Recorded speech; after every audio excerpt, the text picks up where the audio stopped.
ஆனா தேன்மொழி இதுல யாருமே தலையிட வேணாம்னு சொல்லும் போது எனக்கு என்ன பேசுறதுன்னு புரியலப்பா.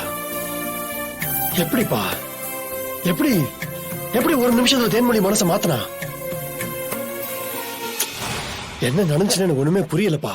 மாப்பிள அவன் பெரிய கிரிமினல்டா. ஏதோ ட்ராப் வச்சிருக்கான். இல்லடா அவன் கெட்டவன் தெரிஞ்சதுக்கு அப்புறமும் அவன் கண்ண தாலிக்காக அவன் கூட போயிருக்குமா? அந்த அளவுக்குலாம் தேர்மொழி ஒண்ணு முட்டாள் கிடையாது. நானும் அதை தாண்டா யோசிச்சுட்டு இருக்கேன். சேது வர்ஷினி கிட்ட இல்ல மாமா, வர்ஷினி நான் கிட்ட போனாலே சத்தம் போடுறான். நான் பேசுறது எதுவுமே இப்ப கேட்க அவ தயாரா இல்ல மாமா. மாமா நீங்க கவலைப்படாதீங்க மாமா. அதுக்காக வர்ஷினியை நான் விட்டு கொடுத்துட மாட்டேன். எனக்கு அவ நிலைமை நல்லா புரியுது மாமா.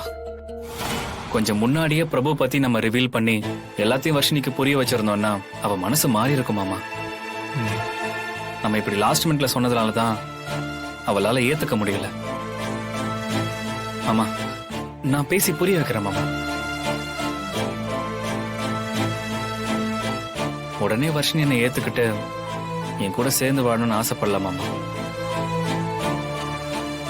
இத்தனை நாள் இந்த வீட்டுல ஃப்ரெண்ட்ஸா ஒன்னா இருந்தோம். இப்ப புருஷன் பொண்டாட்டியா இருக்க போறோம், அவ்வளவுதான். என்னைக்கு வர்ஷினிக்கு மனசார நான் தான் அவ புருஷன்னோ நான் நல்லவன்னு புரிஞ்சு ஏத்துக்கிறாளோ அன்னைக்கு நாங்க 2 பேரும் சேர்ந்து வாழ்ந்துக்கிறோம் மாமா.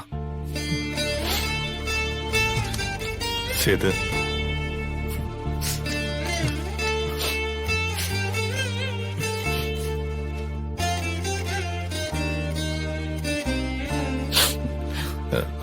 மாமா வர்ஷினி இனிமே உன் பொறுப்பு சேது. என்ன மன்னிச்சிருடா. ஐயோ என்ன மாமா நீங்க? இல்ல சேது, நீ தான் மாப்பிள்ளன்னு சொன்ன போத என் பொண்ணு விருப்பம் தான் பெருசுன்னு நான் பிரபு பக்கம் நின்ன. ஆனா அது தப்புன்னு அவனே நிரூபிச்சுட்டு போயிட்டான். சேது நீ என் பொண்ணு வாழ்க்கையை காப்பாத்திட்ட.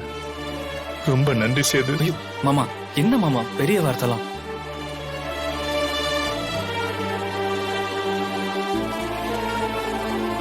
சிபி பா, தமிழ் ரொம்ப உடஞ்சு போயிட்டாப்பா. தமிழை பத்திரமா பாத்துக்க.